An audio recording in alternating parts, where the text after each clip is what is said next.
Hey, welcome back to the Behind the Well show. This is Raj Abel with Elias, Randel. Elias, I ran across an article the other night. I think I texted over to you. I don't know, maybe like 9, 10, 11 o'clock at night. But I was on the FS Insight website and reading some of Tom Lee's research, and this one struck me. Chicken wing prices have fallen 62%. So here's the best part. You sent that to me, and then I shared it on Facebook immediately. So I just stole your idea and ran with it right away. Did you get any likes? Oh, yeah. People were all about it. And then a good friend of mine who he calls himself the Wing King because he loves chicken wings so much. He responded, I guess the grocery stores haven't got the memo yet. Well, you know, that's normal, right? It's at the chart we shared was wholesale prices, so it's going to take some time for that to get to the retail level. But there's actually deflation in the chicken wing market, which is shocking. Well, what I thought was funny about it is Jonas in our office, who's only been on like a few episodes, he brought up how upset he was about chicken wings in one of the episodes. I know that Doug played it last night on the radio show. That he was disappointed that his bag of chicken wings at Sam's Club or Costco, I don't remember which one, it went to from $12 to $19 or something. Not that that's relevant, but I think it is a little bit of a sign as to how prices are starting to fall. And what Tom Lee says in this is prices falling. These prices have fallen out of 2019 levels. And he said it's not just easing. That's purely a deflationary sign. And that doesn't mean that there's necessarily deflation out there, but we're starting to see the easing of prices in all aspects of our life. You know, I think it's 70 straight days. The price of the pumps went down. We might see that come back up. I'm buying milk for $3 a gallon instead of $4. Chicken wings are down 62%. There was an article 2 days ago on Bloomberg that 70% of all homes in the 97 hottest housing markets have taken price decreases. I mentioned my friend of mine out in Arizona who sells real estate and has been there really for 20 years, I think. They were having a poker run where you visit 5 open houses in one night, collect a poker card, and the best hand wins some prize. So it went from the Phoenix market where if you wanted a house, you had to like get approved and be on a buying list and the house was sold within 2 hours, to now they have to have big events that cost money to move them. So we're starting to see the easing of prices in most aspects of life. We are, and I think this year just inflation's been the biggest thing going against the markets. And just every time we had an inflation report that was worse than expected, it caused a sell-off. It caused a lot of selling this year. You know, rising interest rates has caused the bond markets to go down in value. So it's been a big, you know, it's the star of the show for 2022. But I think the data is becoming more positive. I hope investors start to, and I think we are seeing more positive sentiment. But, you know, again, it's not like we're out of the woods. It could, if we have a policy mistake or something, and inflation starts ticking back up, you know, we could just be kind of back on the wheel spinning again and starting over. So we'll see. It's going to be, we're still in a tricky environment to manage, I feel like. So just kind of got to, I think all year we've been saying make smart choices and live with them. I think that's kind of the outlook you need to have right now. Well, just think about what leads to inflation. Basically, people having a bunch of extra money, not enough supply, and more demand. So I just pulled up before I came in here. I look at Bloomberg multiple times a day. The headline on Bloomberg this morning on the app: a tsunami of shutoffs, 20 million U.S. homes behind in energy bills. So you think about that. If you're behind in your energy bill, what's going to get hurt next? The discretionary items you're going to purchase. And Tom Lee in this article talks about a cooling housing should lead to falling CPI, and it should actually help inflation as long as there's not just an outright collapse. And we don't know what will happen. I don't think we believe there's an outright collapse in housing coming. Do I think people that believe they have X amount of equity in their home might be surprised in a year or two how much equity they have? Yes. And what I mean by that, if you bought that house for $500,000, you're watching Zillow every day, and you watch the Zillow at Zestimate go to $1 million. It might be 750 in a couple of years. That doesn't mean that there's a housing collapse. It just means that you have less inherent equity in your house. What I'm curious to know, and I don't know the answer to this, maybe we'll get some info on this. I've been getting letters from my mortgage company for the last year. Well, it stopped about 3 months ago, but for the last year about cash out refinance. I'm interested to know how many people did a cash out refinance based upon those elevated prices early this year. So at a low interest rate did a cash out refi. Now their house is, now they have potentially more debt on that house than it's worth. I don't know. I know they were limited to 20%. You had to have at least 20% equity, but that might be the next shoe to fall is people have home equity lines of credit. Most of the time, those are adjustable rate. Those could adjust up. We did a show back in March, April, May on housing statistics from 2009 till today. And in 2009 or 2008, there are around 10 or 11 million adjustable rate mortgages. Today, there's only about 1 million. But that doesn't, the number we didn't get was, what are the home equity line of credits out there and what do those look like? Because that could still cause an issue with home valuation. But it could. I don't foresee. I've seen some things being promoted about a big housing correction. I personally don't see it. I don't see how it's possible. I don't think the data supports it. We're already seeing it. The prices are going to slow down and cool off. We're already seeing that, but that doesn't. In economics, and I think this year is a good. One thing I've been thinking about a lot recently is recency bias, and everyone, because our last recession was the Great Financial Crisis, and in the history of finance and the capital markets, scary event. But not every recession or economic slowdown or bear market, that's not always what it is. We can have an economic slowdown that is like minimal pain. Like I feel like what we're going through this year, although on paper it sucks because everyone's less rich on paper, it's really not that painful, and there's not a whole lot out there that's super scary. Like we don't have national banks potentially going bankrupt or anything like that. So that's something I think also to keep in mind is we can have economic slowdown, we can have recession without a lot of super, super bad things that come with it.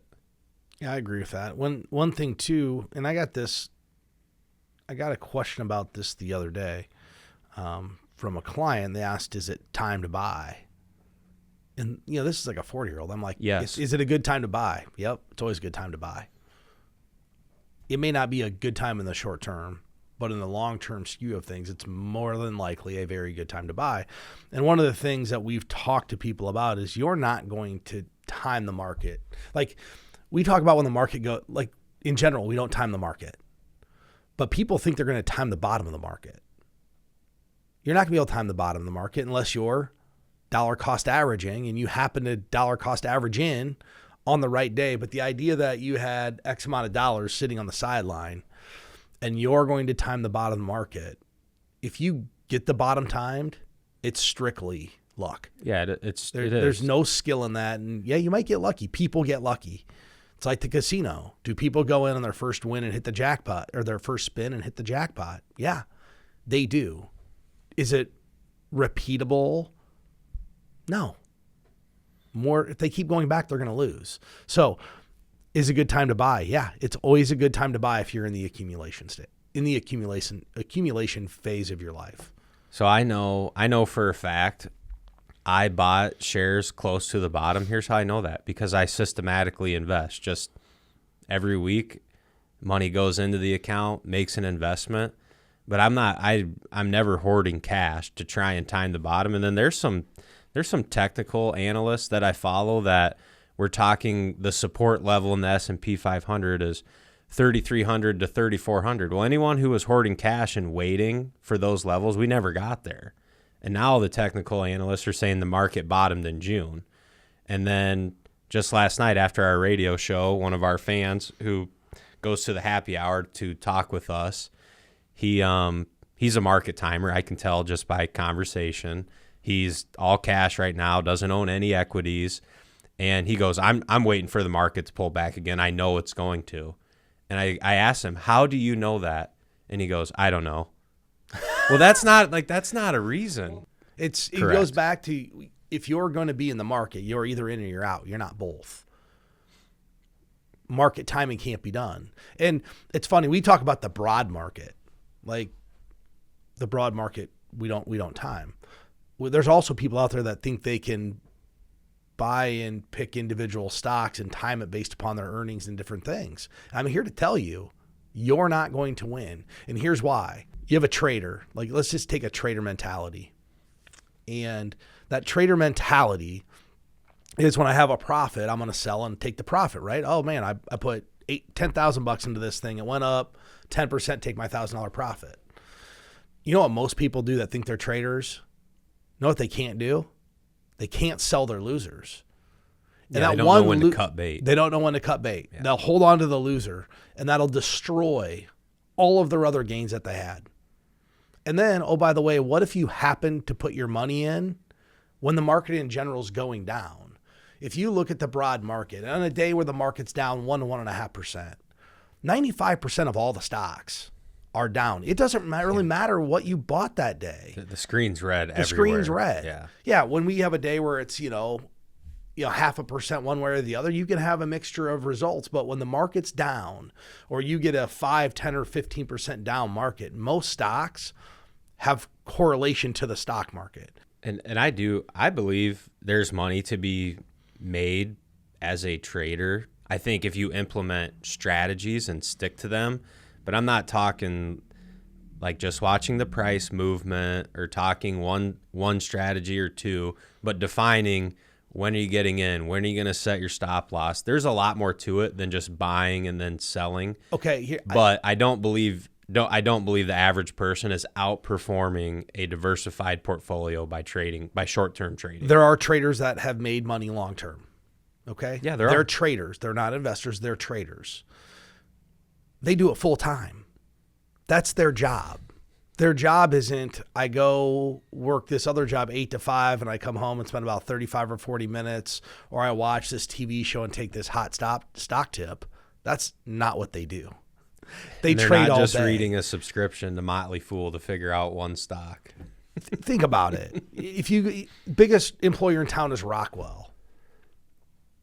That would be like me coming home and reading an engineering journal for about 45 minutes a night, a weekly publication, an engineering journal, and think I could go start implementing high-level projects at Rockwell. Now you're going to design an airplane. We're the only industry in the world that people think they can just casually mess around with it, and they really know what they're doing. And it's funny. I can talk to somebody and know if they know what they're doing or not. I don't have to tell them. They say a few things or ask me a question. I'm like, yep. You don't know what you're doing. I know you don't know what you're doing. I won't tell you that, but you don't know. Yeah. Because me telling them, guess what they're going to say? They'll have a reason why they know. I mean, it's just not worth me telling them that they don't know what they're doing. Just sit back and wait. They'll learn a lesson at some point. Yeah. I had someone the other day ask a question. They wanted me to explain, this is a basic question, explain the difference between growth investments and value investments. And I'm kind of confused on this. I don't really understand it. And then they finished the question with, do you know what I mean? So then I was thinking to myself, I must be giving them a look. I probably shouldn't be given that look. But I just knew by the question, they're not really on the right path, but they were asking it.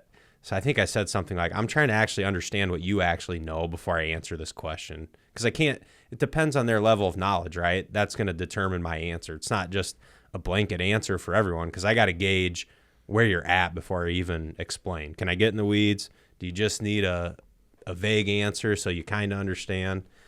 But I get a little bit of enjoyment and entertainment out of some of those questions. Here's a great question for every single person that thinks they can do this themselves. If you can't tell me what the difference is between an exchange traded fund and a mutual fund without going to Google, you can't do this yourself.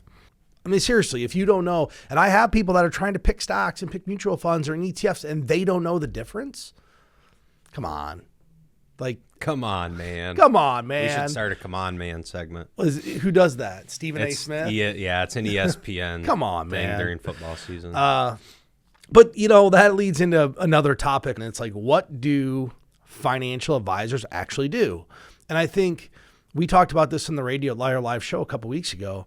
Sometimes we do a poor job of explaining to people what we do.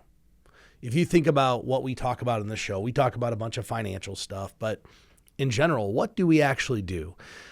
And I would say what we do has changed over 20, 25 years, this industry.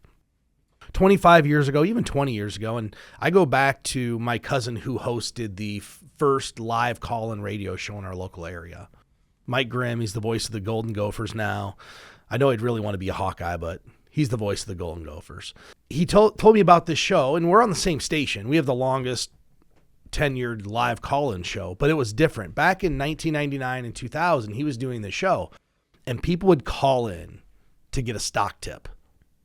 And guess what he'd do? One of the advisors in there would put him in the computer and be like, yep, I think it's a good buy or it's a sell. And they were literally telling them, giving advice over the air. Today, we can never do that. But Which it would be, if it was compliant, it would be fun to do a show like that. It would be fun, but I don't think it's relevant to people because I don't think most people think they're stock pickers today. And the other thing is the information's out there. In 2000, the internet was here, but it wasn't widely adopted today. If you think about today, you want information, just go to Google, type it in, and figure out anything you want to know. That's true. So what we've done is we've morphed from delivering good investment advice and stock picking and picking mutual funds to how do we deliver holistic financial planning advice. We've really morphed more into this behavioral coaching side of finance. Our job is really to educate people, put them on the right track, and if they're not there, get them on the right track through a financial planning process, because that's what people can't go to the internet and get. They can't go get our tech stack. If you think about how much money we spend on our technology to get to the point where we give somebody a fully written financial plan or a one-page Premier Vision document, the amount that person would have to spend on an annual basis to do that would be cost prohibitive. Just to provide the technology. To provide the technology. Okay, what's the financial planning software? A few $1,000s a year. Then you go get a real Morningstar analysis system, $2,500 a year. So someone paying a 1% fee, if you got less than $1 million and you're getting a full financial plan, you're getting a deal. That doesn't add into all the other behavioral coaching. That's the technology expense that's out there that people don't understand. Going and setting up an Excel spreadsheet doesn't count. That's not a financial plan. That's a cash flow analysis. If you're setting hey, I have nothing against an Excel spreadsheet. It's not a financial plan. It's a cash flow analysis. That's what it is. Yeah, and those are, and some of the higher level financial planning concepts and the things we do, they're a little bit hard to conceptualize, right? So that's another challenge of our job is not only presenting the information, but presenting it in a way that people can understand, and then they're actually moved to execute those items. So that's something I really believe. Anyone who's going to hire a firm, you should hire them with the intention of taking their recommendations and just how we're compensated. There's no incentive to not make your clients money over the long term. The more money your clients make, the more money your firm's going to make. So implementing all the financial planning ideas, that's a huge part of making that commitment. And that's really on the client side, right? Because we can kind of, here's your map, but it's up to the client to follow it. And I think our firm is a good example. If you look at our most successful clients, what are some of the things they have in common? Well, one, they have a financial plan. Two, they implement the recommendations that we talk them through. Okay, so what do most people think we do? I think just in general, people just think that we pick stocks or just pick investments. Yes. I think that's kind of like the basic understanding. So I want to go through and just do an exercise of list all the things that we do. And what's interesting about this, nowhere on here does it say pick stocks or pick mutual funds or pick ETFs. This is all the value add stuff that happens behind the scenes that people don't really realize what's happening. So, one, We provide household spending review and budgeting. The first thing we have to do for people is what? Get their budget under control. Figure out how much you're spending. We had an individual in here the other day, and you know exactly who I'm talking about. He said, hey, I want to make sure the information you're giving me is good. Like, I'm going to hold you to it. I said, that's great. You told me you don't know how much you spend. If you don't tell me how much you spend to a very accurate level, all the information I give you is going to be garbage.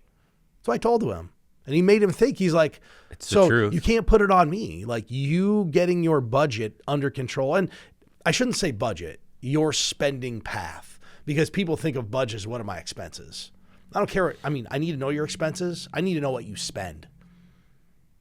Two different things. I asked my parents, how much you spending? Oh, some minuscule amount. I'm like, no way. You spend way more than that. I know what you guys do for recreation. So 1, we provide spending review and budgeting. 2, we do retirement planning. We create retirement plans for people. And if you think about the retirement plans, there's really 2 offshoots of it. You've got the accumulation plan, right? How do we get to where we need to go based upon your goals, your priorities, what's important to you, your risk tolerance, all those different factors. But then, more importantly, once you actually hit that golden age where you're going to start living on this, how do we transition this into a distribution plan so that you last longer than your money? I think beyond just picking, I think the basic thing people think we do, picking investments. I think the second thing is, because I've had plenty of conversations with people that say something like, well, I'm just accumulating or saving right now, so I really don't need help. But a lot of people, when they transition to retirement and now it's time to make an income plan, there's far less people of the do-it-yourselfers. There's less that are confident in being able to come up with an income plan for themselves. Here's what I would tell you about your person who said they don't need your help. They maybe don't need your help to pick that investment. You're right. But you know where they need your help? Figuring out if they're on track, and if not, what to do to get on track. 2 of my friends this last 2 weeks have come to me, hey, I need to make sure I'm on track. You know, they're 45 now. They're going, whoa, it's not that far away. You know, when you're 35, you're like, man, I'm never going to retire. You're 45, you're like, wait a minute. It's like 20 years. I've now been working longer than years, and you're 60. Retire, you might be halfway through your working career. And yeah, they probably could go to their 401k and pick a great investment. That's fine. But they don't know if they're on the right track, and I'm sure they've listened to the show. Now they're saying, hey, let's just see what we need to do to get on the right track, and we'll help them do it. And then once you have a financial plan, and once you have set goals, priorities, and know kind of where you want to go and what you need to do to accomplish it, the investment selection becomes easy. I mean, the investment selections, it's not an afterthought, but it's easy after you know what needs to be done. That's all the hard work. Yeah, okay. It's kind of what the investment selection is. It's really a product of the goals, and how do you, these are your goals. This is the portfolio that's going to help you accomplish those goals. What it's about, Elias, like we always said, it could be a great investment, just not for you.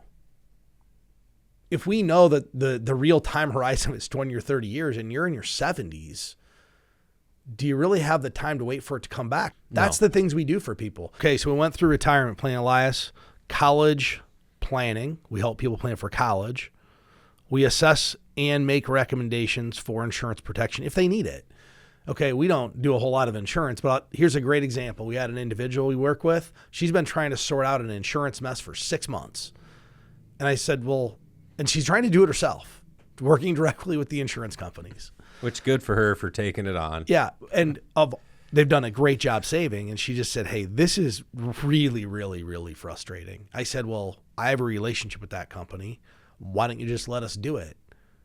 And she just is like, I don't think she thought we'd actually get it done.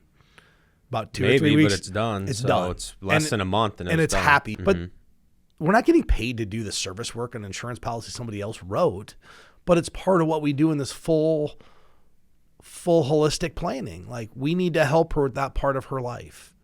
Yeah, and I have a suggestion regarding insurance and planning. I do think people should go to their investment advisor, financial planner for insurance to get like a real analysis of what you need, because kind of a trap that I see people fall into, or just we see a lot of different products that people own, and there's so many products out there that have bells and whistles and no one can understand it, and they're very complicated, and it was probably a buying decision made on emotion instead of logic.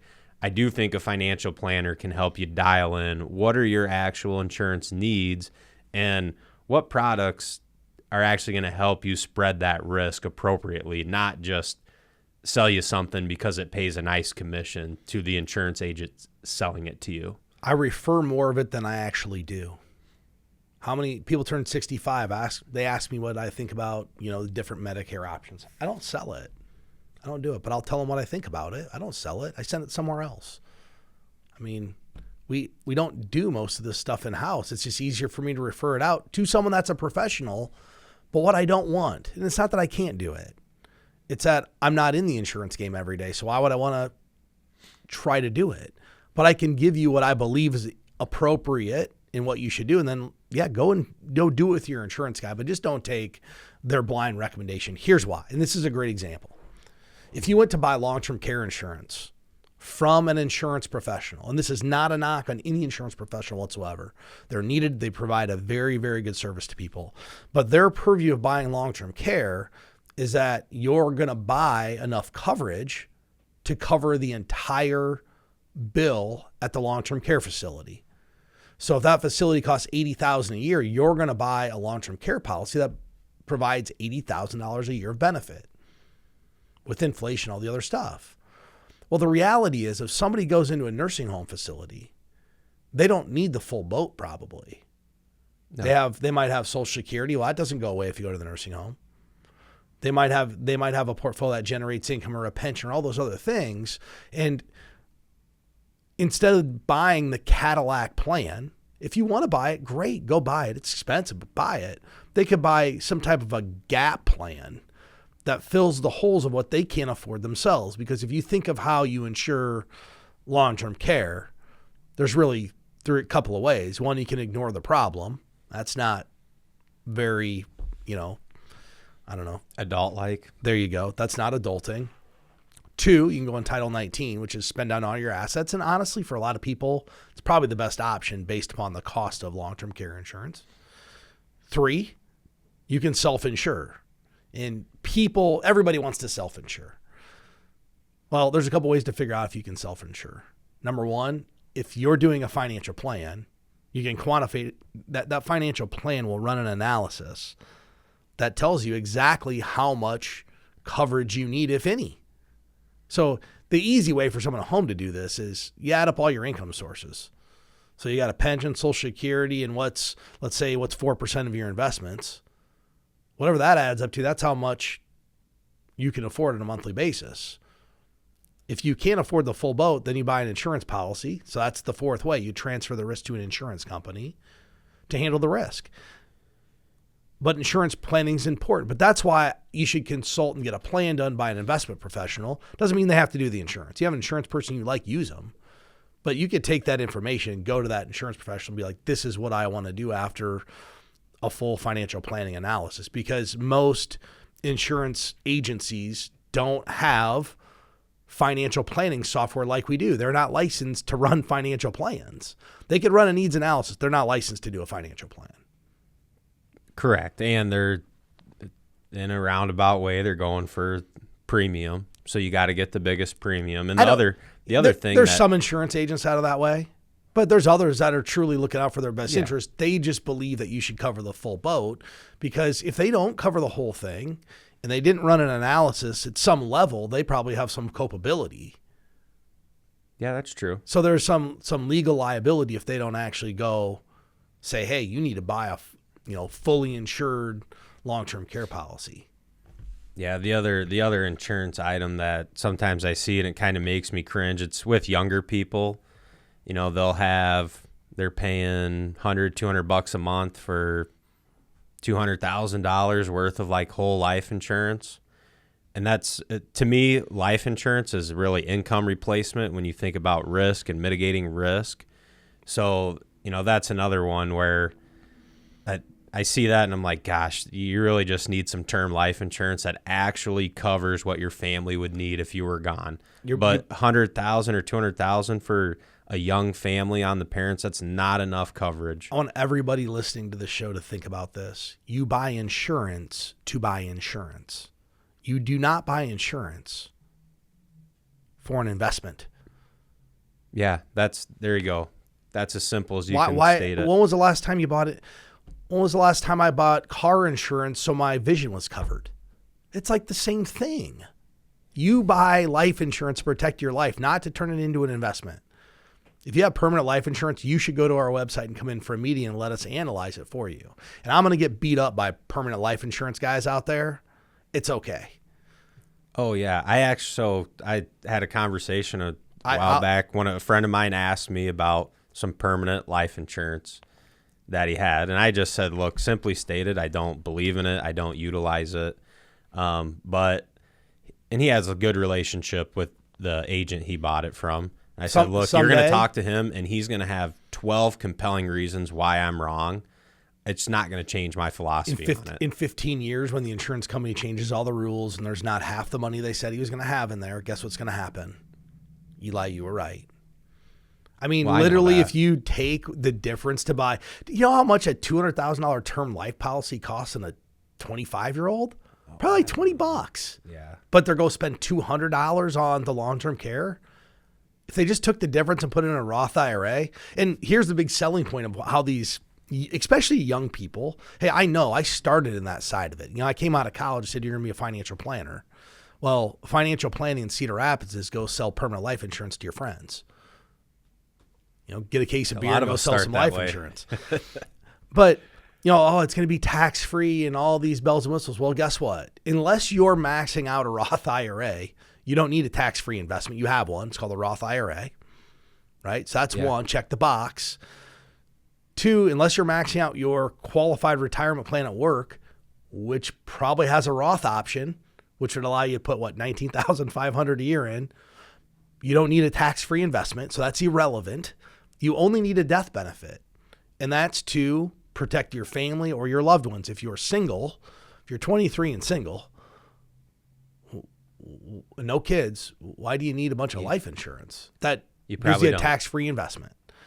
And, you know, if anybody ever tells you you're buying an investment, but then someone calls and says you need to schedule a physical, the siren should go off. Yeah. Because you're really buying life insurance. And the siren should be sounding. Yeah. So a couple of things we do. I just want to briefly talk about how you work with the financial advisor. And we have a 5-step process in our office, which really is designed to make sure that we're a good fit for people, but they're also a good fit for us. You know, there's a lot of good planners out there. You just got to find a team that shares your common beliefs. If you don't believe in financial planning and you think that you can be a stock picker and you think you can beat the stock market, you're probably not a good fit for us. But if you're looking for holistic advice, you're looking to get a full financial plan, make sure you're on the right track and take our recommendations, and you're open-minded, yeah, those are the types of people that we look to work with. And not everybody's a good fit for us. No, and that's not everyone is. But I think the key thing there, if you're going to engage with a firm and you're going to get professional financial planning and portfolio management, really just err on the side of implement the recommendations. Because there's we're a great firm. Like you said, there's a lot of great firms out there. But when you decide to delegate that part of your life, just delegate it and take the recommendations. Because most people in our business they're doing typically what's in their client's best interest. I do believe that. And here's the last thing I want to leave people with and why we believe so much in this planning process. There are going to be events in your life that happen every single day, every month, every year. And if your financial plan was, I created this document 5 years ago, I put it into a drawer at my house, but it's still good because I can say I have a financial plan, it's not accurate. We've been through COVID. We went through a great market run-up. We went through a bear market now. If you're not going back and you're not turning your plan into a dynamic decision-making tree or model, whatever you want to call it, you're doing yourself a disservice, because all of the technology that's out there links your accounts into this financial plan. It literally can be updated in like 2 minutes. So there's no reason to not have an updated financial plan at least once a year. It doesn't cost any more money. It doesn't take any more time. I mean, what's it take to update the financial plan? If it's not linked, well, we need some statements. We need 401k balances. I mean, it's not much. Yeah, there's outside investments and 401ks. We're dependent upon clients to provide that information on a statement, but the accounts we manage update every night in an overnight cycle. So they're updated every day, essentially. And the financial plan kind of becomes a scorecard, right? We keep scoring everything we do. Your score doesn't have to be how much money you have. It can be your probability of success. It could be, think about it. If a person said, we don't really ever get to a point where like you need to have X amount of dollars. Ours is all about, this is how much you can spend. This is how much more you need to save to get to this spending goal. Well, as you go and change a person's financial plan, maybe their spending goal is 7,000. The probability of success was 90%.